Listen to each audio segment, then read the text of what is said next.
Hello, everybody. This is the Translation Confessional podcast.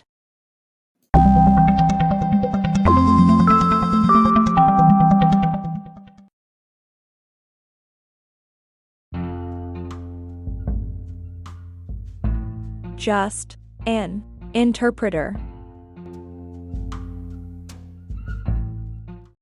Today we would like to feature an article written by Lynn Foers, certified healthcare interpreter working with English and Spanish in Kentucky. She is also the executive director of Access Language Solutions, a nonprofit organization whose goal is to address the shortage of professional interpretation and translation services available to other nonprofits and government offices in Lexington, Kentucky. We asked Lynn's permission to read her article here to you, but make sure to check this episode's description to get the direct link to her original post, as well as a link to a very interesting article published by the American Bar Association and titled, Language Justice During COVID-19, which she mentioned in her post. In this episode's description, you can also find a link to the Access Language Solution donation page, in case you would like to help in their efforts. Just an Interpreter. An article by Lynn Foers. Have you ever heard yourself utter these words during an assignment? Oh, I'm just the interpreter. It's a strange juxtaposition to be arguably the most crucial person in the room and, at the same time, one who attempts to be nearly invisible in support of the provider-client relationship. If we do our job correctly, our presence may be barely felt, yet everyone walks away understanding each other, frequently in high-stakes conversations involving health, safety, and freedom. Not only are we not just an interpreter, but it is not just language. Let me explain. Language is a powerful tool. It unites groups of people. It carries culture, because language and culture are inextricably intertwined. And it gives us a sense of commonality and belonging. On the other side of the coin, language can divide us and be used as a tool of oppression, denying fundamental rights to those who aren't proficient in the dominant language.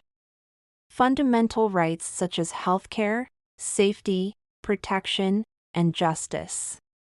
If you are not yet familiar with it, let me introduce you to the concept of language justice. The American Bar Association, in their article, Language Justice During COVID-19, writes this.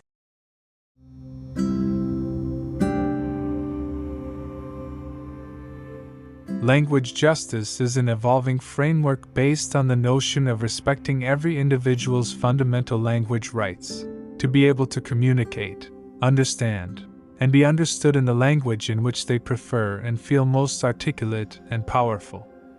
Rejecting the notion of the supremacy of one language, it recognizes that language can be a tool of oppression, as well as an important part of exercising autonomy and of advancing racial and social justice.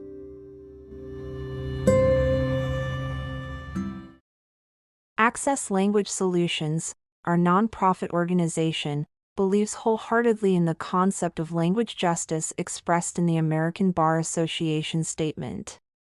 For that reason, we strive to provide professional language services to all. While any limited English speaker in an English-dominant community will experience a degree of linguistic isolation, we especially work hard to find communication solutions for the speaker of indigenous languages from Mexico and Guatemala.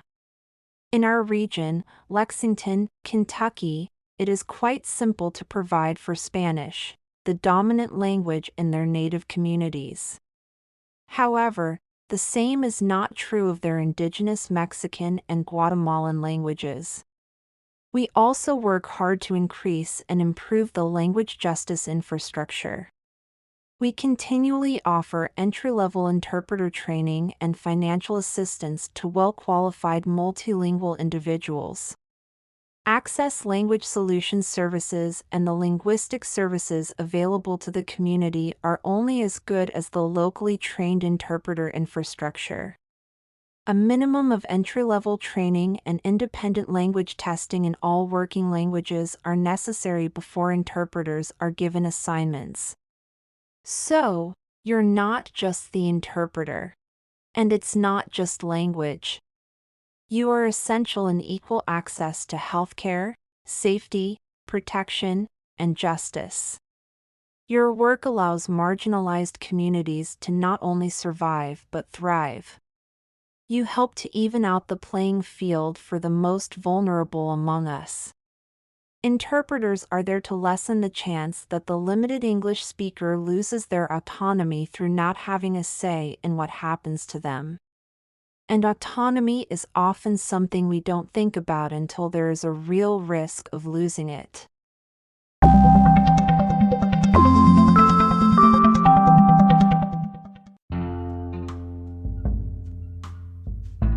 Did you like this episode?